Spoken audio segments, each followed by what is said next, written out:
You might ask, how do you get up there to look through it?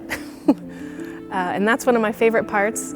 You can use this old ladder that we have. This is original to the facility, but even that at the highest point is not quite high enough to get up there. So the amazing thing is that this entire floor lifts up. And this floor rises up, and as we go up, there are 4 points around that have weights that get lowered down to perfectly balance the weight of the floor as it rises. And this floor can rise all the way up to that second balcony.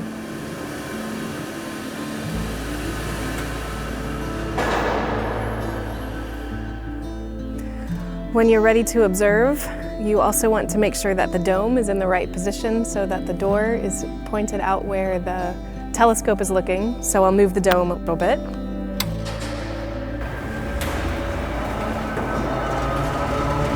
Then to position the telescope, we can actually move it. So when you come to observe, once you have your telescope, your lens in, you have the dome aligned, you can use the big wheels up here. You can see the one that's got 0, 10, 20, 30, 40.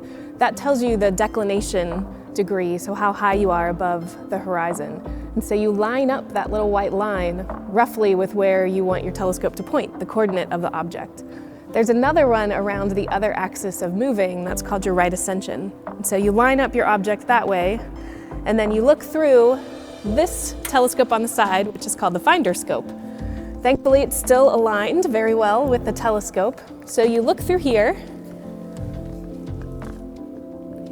and you try to shift the telescope so that your object goes into the center of the finder scope. And once your object's in the center of the finder scope, then you'll be able to see it in your big telescope. One of the most famous people who passed through Yerkes was Einstein. In 1921, he visited the US for the first time, and he said he wanted to visit 2 places. He wanted to go to Niagara Falls, and he wanted to visit Yerkes Observatory.